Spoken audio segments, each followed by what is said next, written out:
It is the most wonderful time of the year. Nope, not talking about Christmas. I'm talking about the beginning of a brand new school year, kids. Welcome to a brand new school year. My name is Mr. Harris, and I am your 6th grade U.S. history teacher that covers the time period of 1865 to the present. So we're talking about the time period after the Civil War up to the modern period. And I'm going to talk to you today about the syllabus, which is an overview of classroom procedures, expectations, and policies. I will also talk to you about some awards that we have. Okay, and this will probably be in a two-part presentation.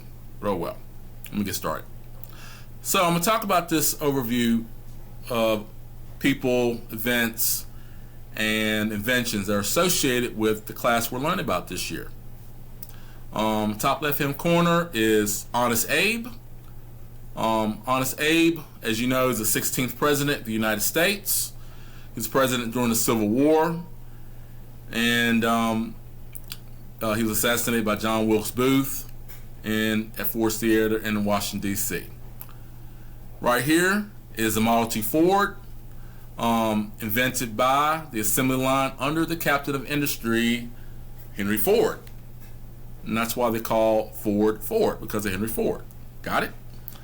Right here is a political cartoon of the Reconstruction period, which happened after the Civil War. Really sad, boring time period. I'm trying to make it exciting. Right here is a telegram invented by Thomas Edison. Excuse me, that's Alexander Graham Bell. Excuse me. Right here is another important figure, President FDR, which stands for Franklin Delano Roosevelt. And he was the president during the Great Depression and the first part of World War II. He is featured on the dime. Abraham Lincoln is featured on the penny and the $5 bill. There's some pictures down here that are associated with our class this year. Here's Rosie the Riveter, and she was a fictional character created by the United States government to encourage women to participate in the war effort. And her slogan was, "We can do it." So, girl power. Picture right here is a painting of Marines raising the flag at Iwo Jima, which was an island in the Pacific country of Japan. So that's a very sobering, very important moment in our nation's history during World War II. Very proud moment there as well. Right here in the right-hand corner, these are protesters during the March on Washington. Washington, D.C., which is the capital of our country. It's the head of our federal government, where our president or Congress live, at the Supreme Court. So this is about the civil rights movement, Martin Luther King, I Have a Dream, where people march for freedom and equality. Like it says up here in this next page, it says, "Welcome to Mr. Harris' 6th grade U.S. history class." And it tells you that I'm allowing you to sit in where you want to, but eventually I'm going to put you in assigned seats. It helps me memorize your names, and I will move people around throughout the school year, so don't sit tight. Well, I actually want you to sit tight, but you know what I mean. Today's agenda is a rundown of what we're going to do today, or what you should have done. I'm not going over that, but it's right there for your viewing pleasure. And here's a greeting. It says, "Welcome to Mr. Harris, the 6th grade U.S. History 2, 1865 to the present class, a positive thinking class where students explore history and learn from its mistakes. Our class is a place where excellence is the standard, not the goal." In this picture right here, this boy is so happy to come to school. He's crying. So he's crying out of joy. Okay? So our classroom will be a fun place to learn. It'll be a place where everybody is treated equally. Everybody is given the ability to express themselves, although appropriately and with positive behavior. That's what we're going to encourage. in our classroom. I know that this is your first year of middle school, and a lot of y'all have butterflies, and a lot of you are scared. A lot of you are nervous. I used to be there too. I was scared, but when I was in middle school, when I went to middle school first in the 7th grade, because when I went to middle school, middle school was 7th and 8th grade. So it's a transitional moment, and it can be a scary time, but also could be a fun time to be a 6th grader. Housekeeping tips. When you think about housekeeping, you keep a house in order. And I want you to think about our classroom as being a home. Keeping things neat, keeping things in check. We're trying to keep things in check, make sure your houses run smoothly. And housekeeping tips, I don't have a list of long rules. I don't have a long list of rules, 100 rules, because I think rules are meant to be broken. So you got to narrow it down to 3 basic important things. And if you notice, they're all based around the word respect. And respect has a variety of meanings to different people. Respect basically means you're considerate towards others. You like to treat people how you like to be treated. If you want to be treated nicely, you're going to treat someone nicely. Okay? So that's what respect means to most people. You have respect for people, respect for property, and respect for learning. One thing that I have that has a star by it or asterisk, it says most important rule not listed: do not talk when I'm speaking unless it is an emergency. You're going to learn more by listening than talking in our class. That's very important. There are cues for you to abide by and pay attention to, because I expect you to be quiet. I expect your classmates to be quiet and come to attention. I need your undivided attention for important aspects of what we're learning. That's very important. 3, 2, 1, hand goes up. Silence. Everyone is quiet. Clap 3 times, you can hear me. Everybody can clap after me. And I expect by the second clap, everyone is quiet. I don't move on until everyone is quiet. And that's very important. Furthermore, here is an interactive activity I want you to do that's based on classroom expectations, and it's also based on the 3 respects. It says match each action to the correct expectation or rule. There are actions listed that are misbehaviors, so put those clues underneath the column that it goes against. You may place the number of the description under the correct column. There may be more than one answer, and I'm not going to read through all of those for you, so you need to pause the video and do 1 through 15, and in like 5 minutes, I say 7 minutes, we'll go over this as a class and elaborate on it. But that's really important that you understand what's expected in our classroom. Not only what's expected in our classroom, what's expected in the bathroom, what's expected in the hallway, what's expected in the cafeteria, what's expected on the bus. Really important. We want a well-oiled machine at Stanton River Middle School and in our classroom. All right.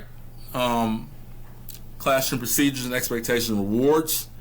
I have a list of things I want to go through quickly and make sure you understand what's expected and what's required of you. As you come into the classroom, the first thing you do is to get started on seat work, which is it could be a bell ringer, starter questions. That's very important. You need to write down the answers to your starter in your binder. Sometimes I'll give you a starter when you come into the room. You'll be on a worksheet or be on your desk. You're expected to sit down, get started on it. You can always use notes from the previous class to help you with your starter because they're for grades. Most of the time, I'm going to take it for a grade, preferably a formative assessment, which is 40% of your grade. Sometimes I might not take it for a grade. I'm just taking it for review to see if you understand. Second, you got to have all your materials and all your belongings ready for the lesson. If you need extra supplies, go to the supply table The supply table is the table that's near the American flag in the corner of the room, and it has a color-coded box with a bunch of supplies on it. Pencils, pens, glue, scissors, rulers, you name it, paper, anything that you can use at your disposal, you can use it. Don't expect me to give you a pencil or pen just because you forgot one. And I'm going to ask you, where do you think the bus was taking you when it came to your house? I'm going to be blunt with you. Might sound mean, but you have been in school long enough to know you need to come to class with a pencil and pen and materials. Bottom line. And I already explained number 3. Not going over that again, because I said in basically part of number 2. So I'm like a parrot. 4, make sure your pencils are sharpened during class. Use a handheld pencil sharpener if needed. Do not get up and sharpen pencils, because that is a classroom disruption. That's a pet peeve of mine. I have an electric pencil sharpener on my desk. I'm the only one who's able to use it, or I'll give you permission to use it if necessary. It's called Bob, by the way. And don't disrupt Bob. Number 5, complete individual work unless you are allowed to have a partner or you are assigned a group. I assign your cooperative groups. Students do not. The reason why is because people tend to be left out, and people can be feel isolated. People can feel as if people don't like them. People make fun of them. You only pick your friends. People pick people who they're going to goof around with, or one person's going to do all the work. And some people can feel bullied. So that's why I, as a teacher, I'm going to pick your groups. And there's no ifs, ands, or buts about that. Now, in certain circumstances with a real fun activity, when we're done with all the work, I'll let you pick your groups. But 99 times out of 100, I pick the groups. Enough said. Number 6, classwork that is completed is to be placed in the crate labeled "When you are finished." Place your work in the folder according to the class and block. Block is another word for period. That's what it basically means. 7, you may keep your binder in the tubs based on your last name. And what I'll do is I'll have some tubs that are alphabetized, like A to H or I to K, or all the way to Z, whatever. You can place your binders there. You're not required to keep them there, but it's there to help you out, so you don't have to tote a bunch of stuff home in your book bag. But the thing about it is, if you have a test or quiz the next day, it's important and imperative of you to take your binder home, because it has notes in there for you to study or to read over. Then again, it's not required of you to keep your binder in the classroom. It's a choice for you to keep it. I will give you 3 friendly reminders when you are missing work. I will conference with you one-on-one to say, hey, what's going on? Why aren't you turning your work in? What can I do to help you? Do you not understand your work? Is it too hard? Do you want me to cut the assignment down? Or is something going on at home? Something going on at school? What can I do to get you to turn in your work? And if you refuse to turn in your work, then I have to go to the next step. After me talking to you one-on-one, I'm going to have to talk to people who put food on your table and clothes on your back, which is your parents and guardians. I do issue solid lunches and after-school detention if it's necessary. After-school detention is not necessarily for misbehavior. It's also for academic reasons if you're sick or you refuse to turn in your work. 9, it is important to record daily assignments, upcoming quizzes, and tests in your planner at the beginning of each week. These assignments are listed on the dry erase board, smart or chalkboard. Every student is going to receive a file folder, green-handed folder to place handouts. It's sort of like your mailbox, where you can keep your interactive notes and worksheets. And this is to benefit you, so you don't have to carry a bunch of stuff around and you won't have all nasty, messy binder. That's a pet peeve of mine. Helps people with organization. Those of you having for sports, or we're going to talk more about that. Formative assessments are 40% of your grade. That includes daily work, short quizzes, bell work, journal writing, study guides, and a variety of other writing activities. Summatives count for 60% of your grade. And those are tests and quizzes and projects. So this is the end of part 1 of our